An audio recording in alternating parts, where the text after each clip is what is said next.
The Mohawk Valley Center for the Arts in Little Falls presents Local Arts.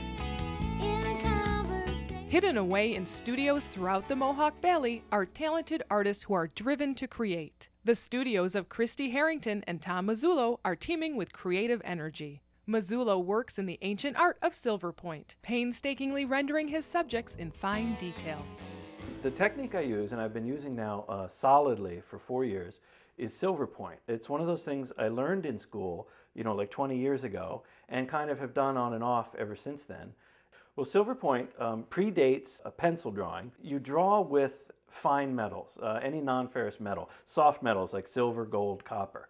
And you have to prepare the paper surface so that it's slightly abrasive, usually some paint like gesso or gouache. And once the paper is painted, once it's coated, you can scratch off little molecules of silver onto the paper, just like you would a pencil drawing. Now, there's some differences. Silver doesn't erase well. Like a pencil drawing, you can erase and redraw. A silver point drawing is additive. It's like pen and ink. You build it up slowly, trying not to make any mistakes.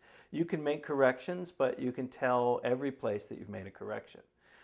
So that's the drawback. The benefits are silver tarnishes, of course. So over 50 to 100 years, or if you look at really old drawings, they've got this nice patina of oxidation. So they look like sepia drawings. They're very old, very precious. And depending on which metal you use to draw with, you can get different effects. Gold, for instance, won't tarnish. It always stays that kind of, just like you put it down. And copper will oxidize a little green, brass will oxidize a little green. I've tried a whole bunch of different metals, bismuth, which looks a little pink.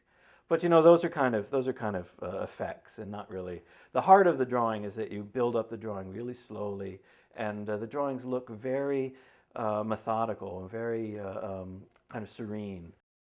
When I got the studio in Utica, I started to meet all these other artists in Utica, professional artists, and we all kind of lament that there's not a lot of places to show in our little town here.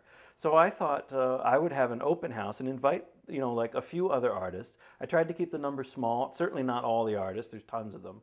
But I invited 8 other artists, one of whom shares this floor with me, has her studio up here. And we decided on a date that would coincide with the 61st exhibition of Central New York artists. And I'm going to take everything off the walls, and all these other people are going to come in, put up their artwork. They're going to sell some of their old artwork, some of their small pieces. They're going to show some of their brand new works. And I think it's just going to be a very fun evening. It's one night only. It's not going to be a regular thing. So we're kind of pulling out all the stops for that one night. Be sure to stop in this Friday night from 6 to 10 to meet 9 local artists at their open studio and sale at 505 Henry Street in Utica, just down from Munson Williams Proctor School of Art.